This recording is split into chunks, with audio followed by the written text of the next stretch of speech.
Hey y'all, listen to this. This is a book I was just reading here. Now the thing is, or excuse me, just listening to. But the thing is here, a lot of black folks in America, we think that once we get woke or once we get aware that the lies are all over the place and we're trying to uncover lies, and we do find, the out of Africa theories is debunked, and the lies. Of course, we have indigenous ancestry. Of course, we do have ancestors, ancestral lineage from Africa, because we want to be truthful and factual. We don't want to be ignorant. All right, we want to have our response based on facts as much as possible, and just rational, rational thinking. So the thing is, though, we see conflicts around the world, right? And we say, well, that has nothing to do with us because, somewhere else it's not our lineage, it's not our people. I'm focused on us. And we think that's cool, and I understand that. But at the same time, you're fighting the same connected enemy. These people have similar tactics. They learn from each other. So this thing here is called the Palestinian Laboratory. So every oppressive system has a group that they do experiments on to try to refine their techniques. In America, of course, it's black people. And I say black, and we should embrace black. We should be proud to be black, is because that's what we use to resist our enemies. Black.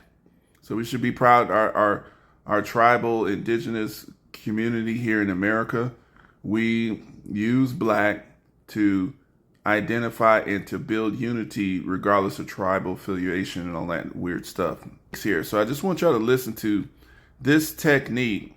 This is what happened here in America.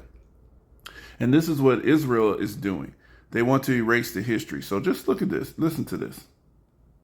In his 1998 book on the Middle East, From Beirut to Jerusalem, the New York Times journalist Thomas Friedman gave an anecdote from 1982 about the real, less acknowledged mission of Israeli forces.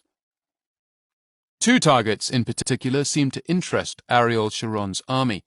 One, there were no guns at the PLO Research Center, no ammunition, and no fighters. But there was something more dangerous. Books about Palestine.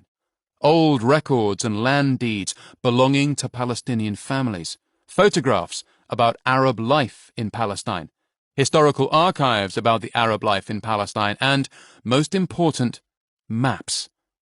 Maps of pre-1948 Palestine with every Arab village on it before the State of Israel came into being and erased many of them. The research center was like an ark containing the Palestinians' heritage, some of their credentials as a nation. In a certain sense, this is what Sharon most wanted to take home from Beirut. You could read it in the graffiti the Israeli boys left behind on the research center walls. Palestinians? What's that? And Palestinians? Fuck you. And Arafat, I will hump your mother. The PLO later forced Israel to return the entire archive as part of a November 1983 prisoner exchange.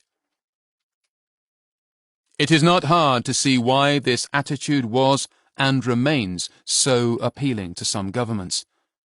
It is a desire to militarily destroy an opponent, but also erase its history and ability to remember what has been lost. When surveillance technology is added to the mix, tested on unwilling subjects, it's even harder to successfully resist.